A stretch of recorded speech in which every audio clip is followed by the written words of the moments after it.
Hey, you guys, welcome. And we're here today. What day is it? Thursday? Thursday. Thursday. You're like me. You have to think, what day is it? What month is it? Yeah. Yeah, it's true. Where am I? Yeah. I do that all the time. So it's Thursday afternoon. I know that. And I'm here with Bethany. Bethany. Yeah. And Bethany and I have met through a whole bunch of common friends, and we've connected because we have a similar spiritual path. That's fair to say. Yeah, I would definitely agree with that. Yes. Yeah. And where do we meet before you came in here? Or? Yeah, a friend of mine introduced me Yes. to you, and then I had your card sitting in my wallet. I knew that this sounded like my kind of place. Yes. And then probably 4 times since then, it's come up on my radar, which... It may have come up on your Facebook, too. Well, yeah, and I definitely know that when things keep popping up, it's the universe telling me that I need to move towards that, so I finally made it in here. Nice. Mm-hmm. So we have some things in common. We have a similar spiritual path, and what I think is neat is like, for me, I came into a real conscious idea of a spiritual path through my journey and experience with drugs and alcohol. Mm-hmm. And then, but after quite a few years in the recovery program, I started to expand and look at a whole bunch of other possibilities as well. So I was actually doing what it said in my program, which was expanding my spiritual life, and I went to India and spent time with the Dalai Lama and did, just all kinds of things and groups and stuff like that. So you've done all that too, haven't you? Well, I haven't quite been to India or met the Dalai Lama, so I'm a little behind. No, it's not a comparison. But I'm hoping to get there. Yeah. But yes, most of the other things that you just expressed, I can most certainly relate to. Yeah. So I don't know what they call us now, but they used to call us seekers. And it feels like the seeking part is finished, like I'm not looking anymore. It seems to be just happening, Yeah, I like that, seekers. Mm-hmm. And for me, I felt like most of my life I was seeking, and finally I kind of, through my spiritual journey, I feel like I've come home. Mm-hmm. It's like a coming home. Nice.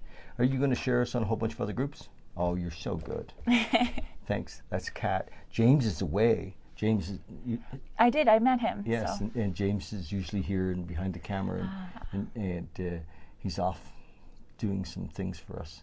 Oh, okay. Which I don't know what he's doing, but so you took a yoga teacher training? I did. That was kind of a little further into my spiritual journey, and it was probably next to going through a 12-step program and completing that uncovering and unveiling of myself. Mm-hmm. It was probably the next most amazing thing that I think I did for self-discovery, mm-hmm. which I don't think I really anticipated. It kind of, I don't know, I'm really connected to today with the fact that the universe really guides me. Mm-hmm. And once again, it was just kind of brought into my path, and it's like, I can't do a yoga teacher training, can I? I guess I can. And so I made the decision to jump into that, and it was something that I thought was more, I knew yoga as the surface mm-hmm. kind of thing at that time. And so I wasn't quite anticipating teachings. Yeah, how deep that was really going to go, mm-hmm. and how much I needed that at that time, how that really was the next level of peeling back the layers of finding myself mm-hmm. and connecting to my authentic self. And I just love that. Today I'm just super addicted to anything that does exactly that promises some sort of unveiling or healing or connection. And mm-hmm. that was my first really, really, really deep connection with that. Mm-hmm. So the promise in the 12-step world was that we would gain a conscious contact, that we would develop a sixth sense, that we would, walk hand in hand with the spirit of the universe, and it's my experience that a lot of folks come into the 12-step world out of desperation, and they don't really want to walk hand in hand with the spirit of the universe. They just want to stop hurting, and most of us drank or used because we were in pain. It was medicinal, and then for some of us, we have this quirk that when we started to drink or use, we couldn't stop, and which separates us from lots of folks who maybe drink and use medicinally but can turn it off or on when they want to. And for me, I had no off switch.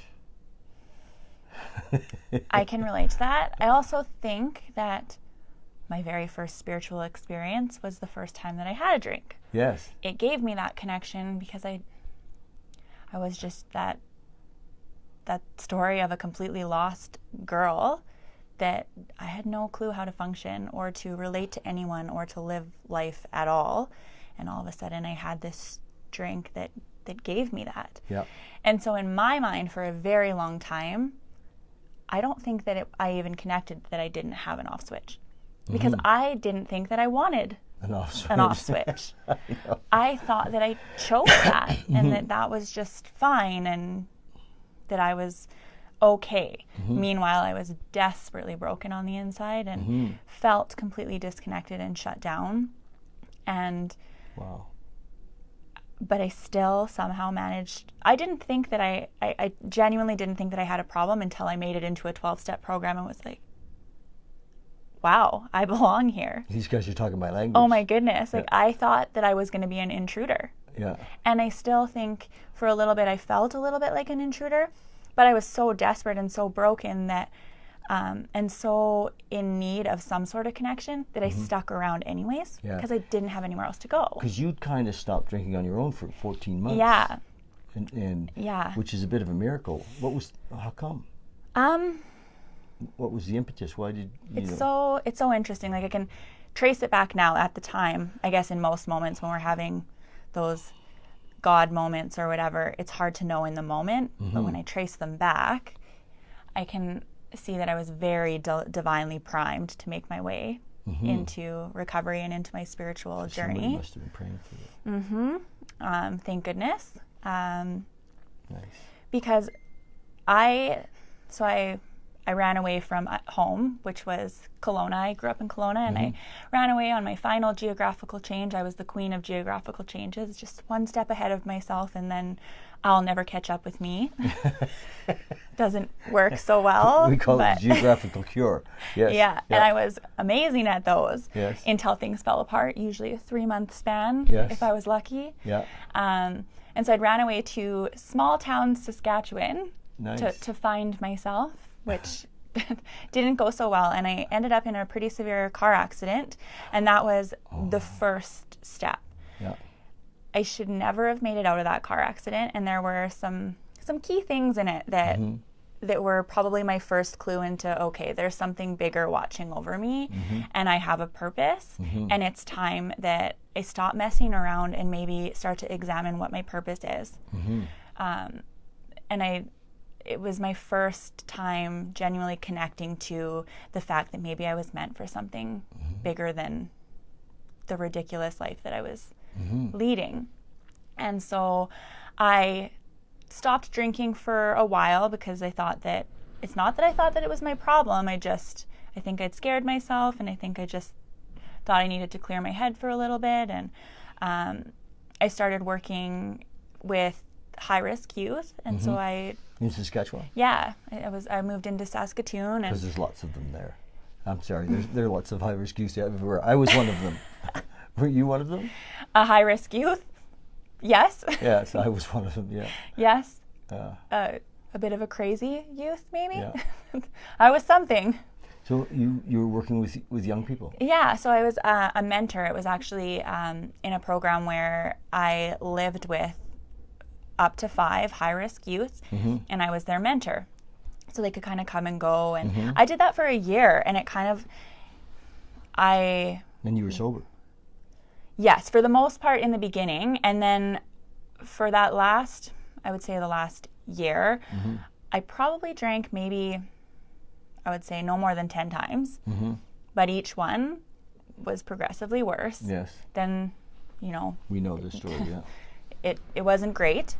And the one thing that I can say is a common thread through all of that was just that emptiness and that misery. Because for me, drinking had always been how I hid. Yeah. And I didn't have that anymore. And I had no tools to function. And as much as I wanted to be there and support that program, and I was so close with a lot of those youth, I loved that program, I still didn't quite have enough to offer because I hadn't done the work on myself. I didn't know who I was. So eventually I ended up leaving that program and kind of carried on for a while. And like I said, for the next while, I wasn't drinking, but I don't think it wasn't that I had a problem. I dated somebody who they were in recovery, didn't attend meetings or anything like that. But I think almost out of stubbornness, because they didn't drink and I didn't want them judging me, I didn't drink. Okay. So that allowed a little bit of space from that, but was still probably the most miserable period of my life. It was like, I can for somebody that's their only solution. Yeah.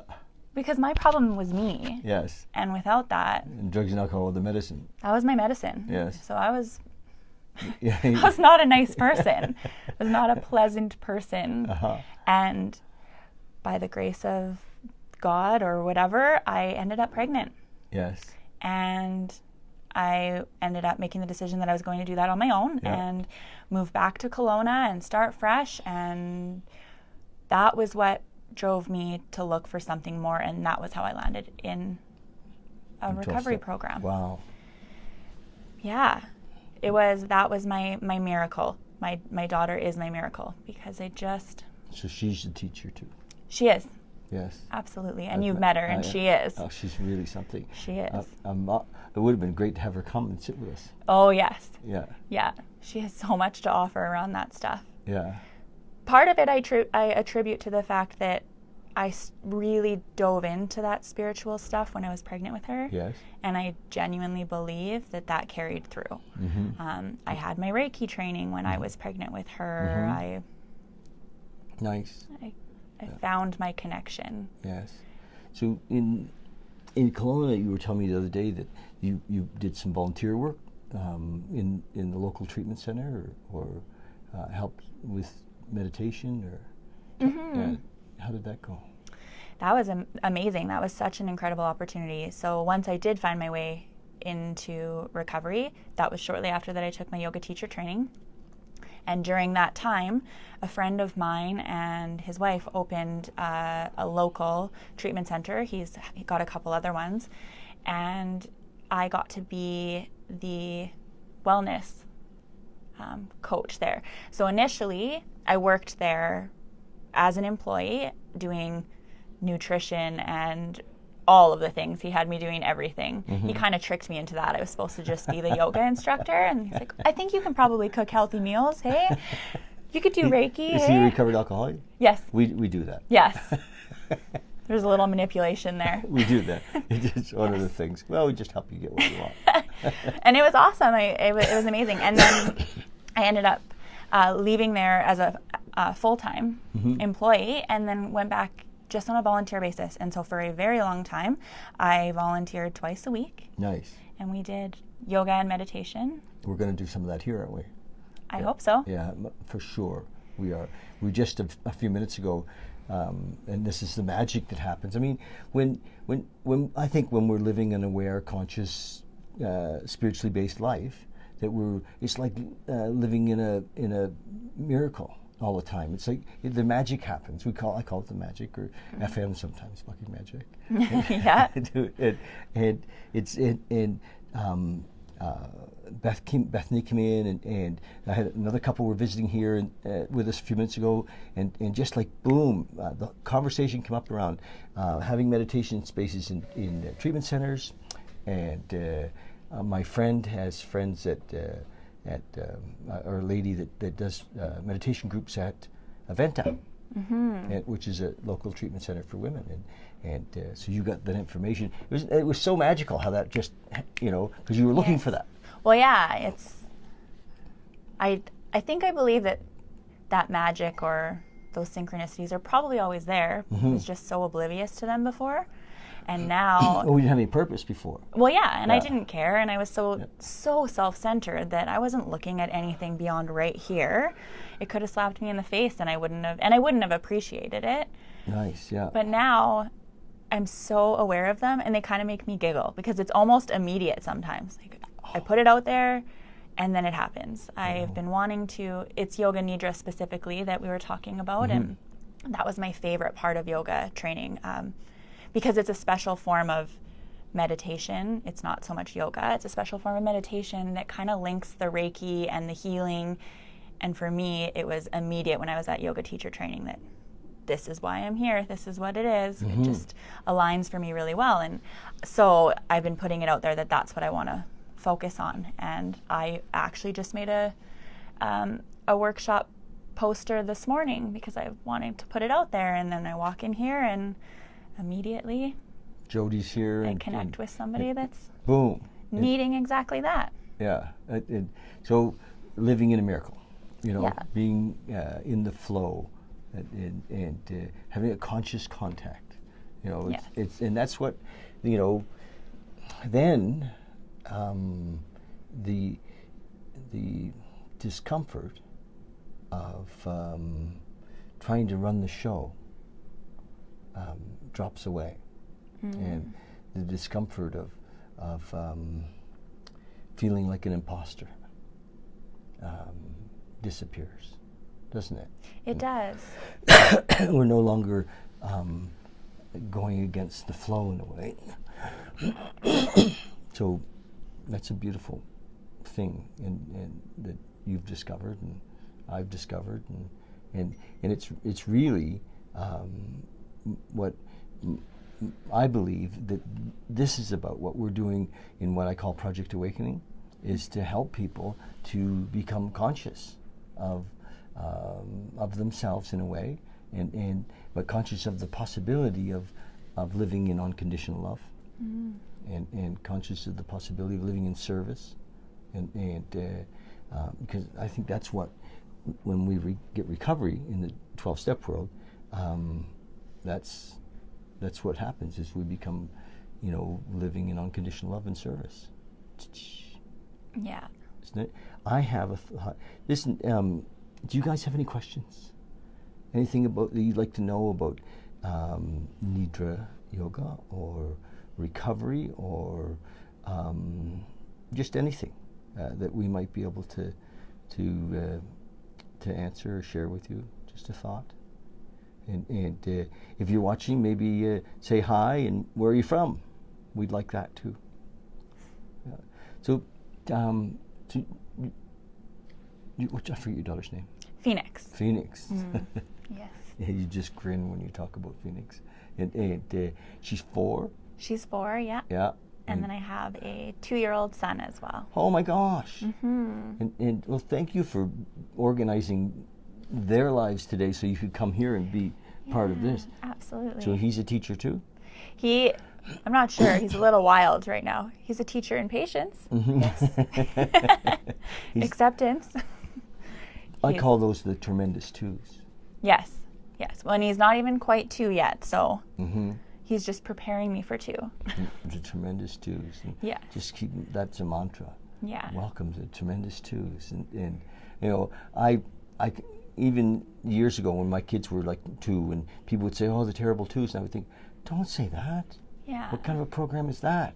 Yeah. And so it's much bigger on the tremendous twos. Yes, I like that. What's his name? I like that. Brooks. Awesome. That's sweet. And you moved to Calgary? September. Okay. Yeah. Good. And what have you been doing? just been getting settled. So we came out here and we just bought a house. Mm-hmm. So we've been getting all settled there and trying to make that home. I've been getting my my studio all set. Hi, Tanya. Tanya says hi from PA. Is that Prince Albert? Must be Prince Albert. Yeah. Definitely. I know that one. Have you been there? I have. I've been to a couple conventions out there, actually. Really? Mm-hmm. Like 12-step conventions? Yes. Wow. Yeah, I've been to 2. No, that's awesome. Yeah. And so you're talking about your life in Calgary. So you came here with your guy. Yeah, and What's his name? Peter. All right. I look forward to meeting Peter. Am I going to get to meet Peter? Oh, absolutely. Nice. Yeah. I hope so. Yeah. I told him all about the store. Did you? Yes. Nice. Yes. Fun. So. And go ahead. Yeah. So just been trying to get my studio set up for the most part. Mm-hmm. I set up my little meditation spot. Yeah, and I got to use it this morning. Oh. Pennsylvania. Close. I did that before, actually. I had somebody message me, and they had asked me for some coaching, and they said PA, and so I thought that it was Prince Albert and set up a schedule and went on the Prince Albert time frame, and then realized that's not what they meant. Well, I get it. Well, it's great. I think it's cool that she's watching all that from there. Yeah. Yeah. So what? I'm going to ask you a couple of things. So when people are new in recovery, or new, they're trying to figure out what's going on in their lives. What were some of the clues for you that you needed to make a spiritual connection, or that was what was missing? For me, I'm not even sure when I fully connected that piece. I just came in so desperately broken that I was willing to listen to what was being told to me. And I was willing to look around at the people that had what I wanted. And I had started to find, like I had mentioned before, I feel like I was primed for that because when I was younger, I was probably the least spiritual person you can imagine. And I was very not interested in it, because for me, the only type of spirituality I knew was a church-based type spirituality. And I just hadn't... It was religion, not spirituality. It was religion, yes. Yeah. And I hadn't had the greatest experience with that, and so I was very closed off to that. And I was very much I just had a lot of attitude towards it. But before I made it into the rooms, luckily, I'd gone to a meditation class, I think was the first thing that I found. Oh, nice. And I don't know how I ended up going, because I can't quite trace it. It just feels like I was very guided. Yes. Because it wouldn't have been my first choices. Yep. But I was so lost, and I made it to this meditation class, and that was my first taste of something like, hey, I don't know what it is about this, but I feel really good afterwards. And so I started going every single week. Oh, nice. And from there, I found a card at a health food store, and it was for somebody that did Reiki. And it had come up somewhere else that I had seen a sign for Reiki. And I was like, okay, I'm going to try this out. No idea what this is. It sounds pretty hokey, but I'm going to try. Hokey Reiki. Yeah, well, because I didn't understand it. And again, I don't know what it was that drew me there, but there was just something bigger drawing me to each of these milestones. And so I ended up going, and I got my first Reiki session, which was a huge moment for me. Like, huge, immediately transformative. The wonderful woman that gave me that first session, her name's Joanne, and she's from Saskatchewan. I still am very close with her. She trained me. She still gives me all my sessions. Nice. And that was... You can do remote, can't you? Yes, absolutely. Yeah. Yeah, that's like... I still go like, wow, that's really something. Yeah, it's pretty amazing. And what's neat is I remember thinking that those distance sessions, that's kind of strange. I don't know about that. I'm supposed to just believe someone's sending me this energy. I found and I still find that those sessions are more intense than when I'm actually in the room with her. Wow. So you're not like on the phone? Nope, she just calls me afterwards and lets me know kind of what she's found. And that's the same kind of thing that I do. It's really psychic. It is. It's really neat. Yeah. But, I mean, I guess everything is energy. Yes. And if you're in tune with it, Well, if there is there. no time or space, everything that ever is or was or ever will be is now and here. Of course, I get all screwed up on that. Especially around time. If there's no past, then there's no future. If there's only this moment, I get lost in that. yeah, I can relate to that for sure. And that's not part of the teachings that we're talking about, but it just I do go in there and I think, wow, this, if everything's happening now, kind of all stacked in a way. Anyway, I can. Do you get lost in that one?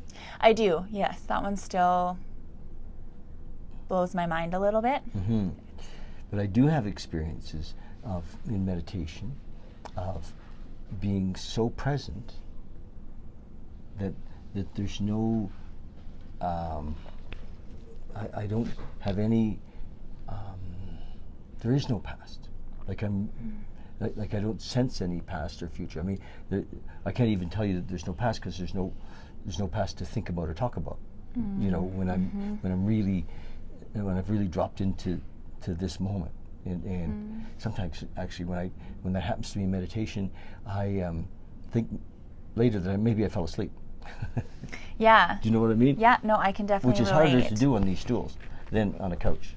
Yes. Yes. Yes. That's actually because when I practice yoga nidra, it's a sleep-based semi-hypnotic meditation, You're laying down. and Yeah. you want to make sure that you're doing it on the floor as opposed to a bed or a couch, because you can end up falling asleep. But that's what I love about meditation, and especially nidra, because it does take you to that timeless place and that connection when you can really drop in. So there, and I find that when we're in that space, then all of our little problems, all of our ideas kind of disappear, and we're connected to Source, and it's like, oh, what was I thinking? Why was I so upset this morning? Or that's really why I think that meditation is so important to waking up. If we practice it on a daily basis, and even it's so cool that your way into finding a spiritual, the beginning of your spiritual journey was meditation. Yeah, because that's actually, in my experience with a lot of the people that I've worked with or spoken to, sometimes that's a little backwards, because meditation can be a little scary at first. Yeah. To have to just sit there with yourself, and it was for me at first as well, to sit in that quiet with my head, because I hadn't had any solution yet at that time, and my head was crazy, and I was pregnant at the time, and scared and alone, and still didn't know where I was going. And so that's usually almost the harder route. Isn't it funny? We still don't know really where we're going, but we trust. Yes, I guess that's the difference. I have no clue what's going on. No need. We didn't even know the day. But I trust that the universe has me. Yeah. And it's the moments like we had today that reassure me that that's the case. Yes, that everything is unfolding as it should. Yeah. And even actually that you're here, and then we're going to set up something where you can teach meditation in support in our vision, which is to help people in some of the treatment centers to learn to meditate. And I think that's just a great place to begin the practice of daily meditation. Absolutely. Not every once in a while meditation, but like a daily, even if it's 10 minutes in the morning. Yeah, it doesn't take much. If you can set aside those few minutes, that's all you need. So what do you think today in your practice, what's one of the most important things that you do, or a couple of the things that you do in your daily practice for connection? I think there's a few things that kind of they go together. Before I get out of bed every morning, for the most part, I have that conversation with the universe, with my higher power, and I start there. That's my little prayer. And it's usually, I've really changed how I have that conversation in the last little while. It's a lot of gratitude, but it's also very much thanking for what is, thanking for the things that I need or that I'm struggling with, and setting the tone for my day that I already have those things. Or, for example, I think that I'm the typical alcoholic who is quite selfish. So I thank the universe for helping remove that, and that's a big part of my morning and my day. Thanking for those things already being taken care of, thanking for being guided and having the things placed in my life that I need, for having the sensitivities and the awareness to hear what I need to hear through that day. So that's probably very, very key in how my day goes, because if I don't do that, I definitely know.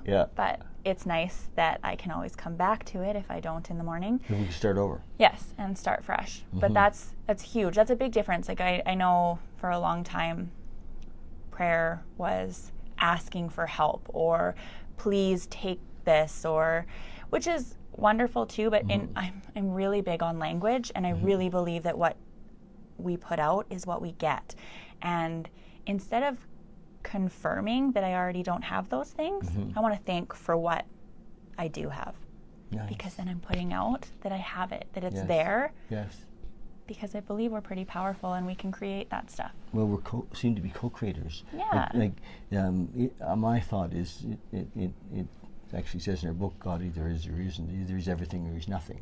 So if he's everything, if and we use even the idea of he as a concept, because our mind needs a concept, whether God the Father or God the employer, or the concepts that we have in our book. But if he's everything, he's also you, and me, and we have that access to the same creative power that's created the whole holograph that we're in to begin with.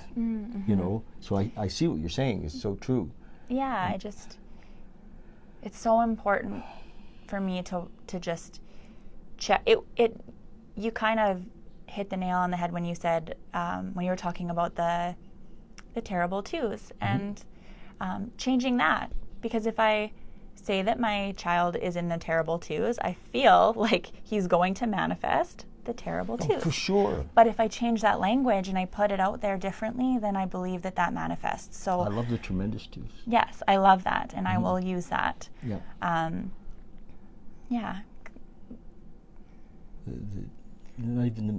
tremendous twos. For sure. And that's what he is. And that's so cool. Can I tell you a little? I have this little thing that I do. Are you sponsoring anybody? Yes. Nice.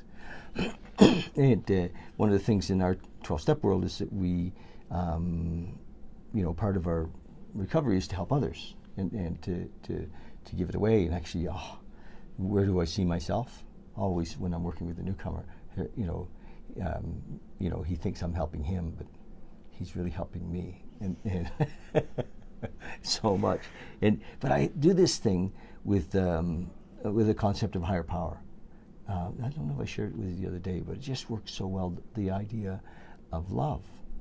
And so sometimes when people are at the bottom of their cycle, in a way that their life is really in their way many times has come out against them, and they're not feeling responsible. They're feeling like victims, and you know, and they're maybe just got out of jail, or they just lost their car, or their wife's, you know, disconnected all their numbers, and they can't, you know, they're in a tough spot often, right? In a desperate spot, but they don't want to have anything to do with God or higher power, generally. And they're like, there's a God, he hasn't done anything for me, and that kind of an attitude. And some of them even arrogantly imagine there is no such thing. There is no higher power. There's no order in the universe. It's just a chaotic mess. And actually, in their mind, that could be true. And anyway, I like to say, my question is, do you believe in love? And it's just such a simple place to start. And almost without fail, no matter how rough and tough the person is, they'll say, well, of course I believe in love. Yes, I love my dog, right? I love, you know, my kids. They don't talk to me, but I love them. And, you know, so yeah, they believe in love. And I'll ask the question, so do you think that love is a power greater than you? And, you know, it's like the lights go on. They say, well, yeah, yes. Okay, so let's let love be your higher power. And it's just magic. It opens the door. I mean, it is maybe the beginning, but it opens the door to a connection with you know, and love's a very high vibration.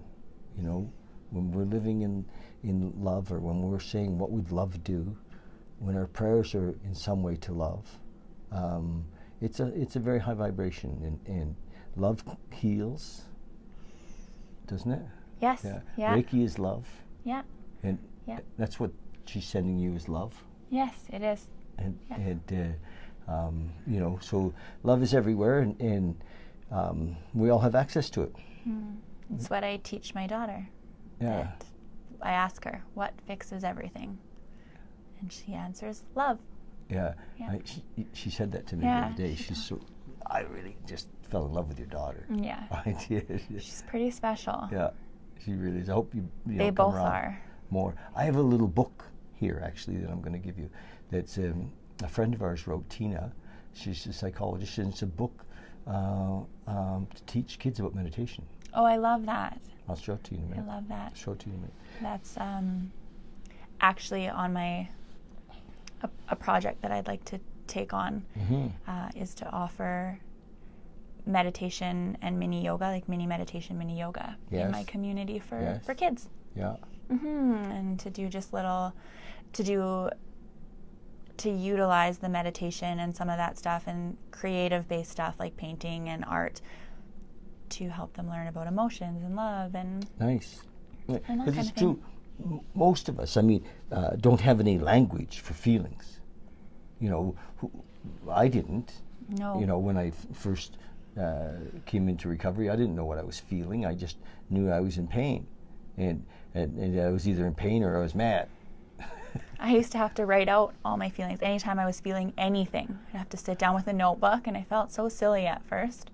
I'd write it all out, and then usually at the bottom I'd be like, okay, this is what it actually is. Nice. But I had no idea. Who taught you to do that? My very first sponsor. Nice. Beautiful. So, I mean, self-discovery is so important. Yeah. I'm reading a book here, and it's really about self-discovery. I read this, I don't know if I share this with you or not, but I read this online. I read it to my followers or to people listen to me read it. And Dr. David Hawkins is amazing, but he really goes through all of the, things that we dealt with, fear and grief and all the, and apathy and up into, of course, love and unconditional love, and it's just an amazing book because it allows us to see ourselves, and it's hard when we don't have the language. We're ill-equipped for the high-tech equipment we have. Yes. Yeah. And so we have to learn. Well, yeah. And I find, especially for kids, they don't know how to express what it is that's actually going on for them. So it comes out in I feel like I'm describing myself, not just a kid. But it comes out in all of these default ways, like anger or tears or a tantrum. And really it's simply because they don't know how to relay what's actually going on. And so you're helping to give her language. Yeah, and it helps me a lot too, because that's certainly not how I was raised, and it's certainly not my immediate go-to to sort through, okay, what am I actually feeling? How do I properly express this? And so children are definitely our greatest teachers. No kidding. Because I get to sit there and have that dialect with her, that conversation, and it slows me down as well.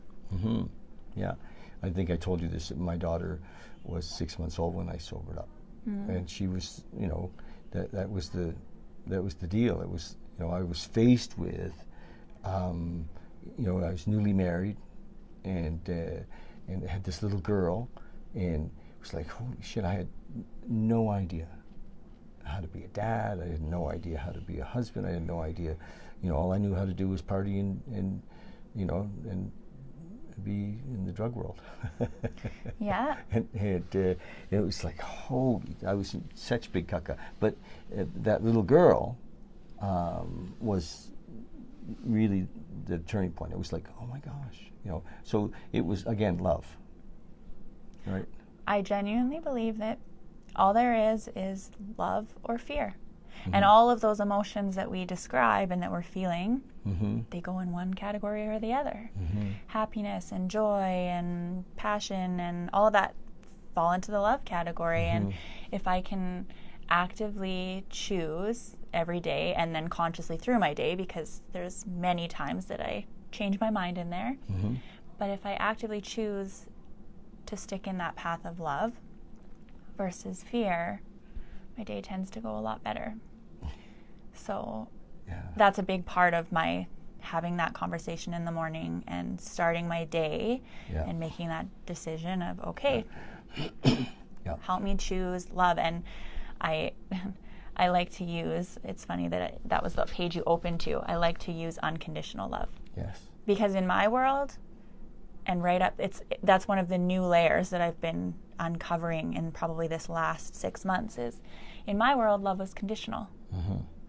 And so I've done a lot of work around the fact that I want to offer unconditional love, and that the love in my world is unconditional. Can you hang on a second? James!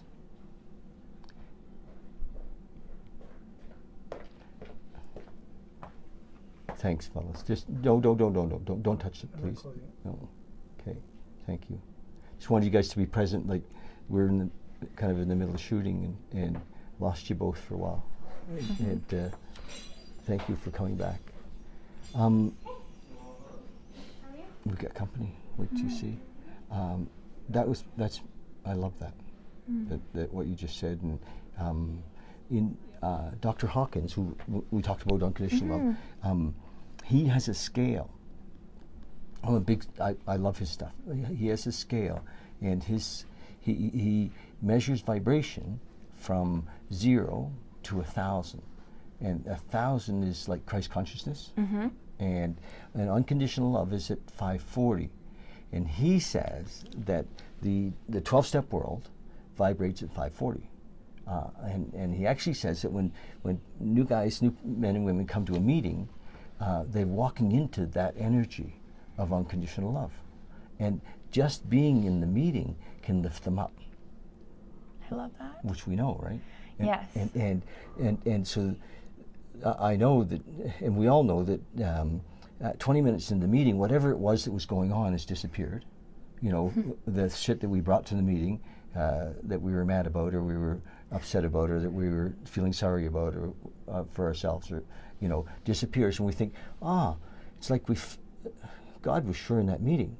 But what it is this level of unconditional love, and that's there, and we don't have judgment on each other, and people are welcome. The door swings both ways, and you can come anytime, and there's just no rules, and you can't hurt us. You know, we have this in the 12-step world. We're open to everybody. So that unconditional love is pretty amazing. It's huge. It is. And it's healing all by itself. And then we of course have to do the work to kind of find that place in ourselves so that we can be available to unconditionally love others. Yeah. And that's, you know, it seems like often I tell newcomers that it's a 5-year process. And we come out of the fog in 5 years, and if we're really lucky, we've really done the work, we've got this feeling of unconditional love for everybody around us, and compassion, understanding. Yeah. That would make sense. This last year has been where I've been working on that kind of stuff, and I'm at my 6 years, so. Yeah. You're might out of be the right. fog. Well, I thank you for coming in today and just, you know, sharing your story. I hope to be part of it going forward, and we do some stuff together in the treatment centers, and, you know, I hope to continue to be part of it. Thank you for sharing your love, and I look forward to meeting your son and your husband, and seeing Venus again. Phoenix, I'm sorry. Phoenix. Yeah. It's my new beginning. Yes. Yeah. Okay. Well, thank you, and we'll talk some more, I'm sure. Definitely. Thank you for asking me. You bet. You guys follow us on YouTube. Subscribe if you like on YouTube. We'd love that. And if you have any questions, if you're watching this later and it's not live and you just have questions, we'll both be available to answer. And if you're, you know, it's very, very seldom that we go this deep into talking about our life in the 12-step world. But if you have questions about that, or if you're interested, or if you're wondering how to become part of that, or you just want to have a conversation about that in any way, shape, or form, I think we're both available for that. So, love you guys, and thanks so much for watching. Bye.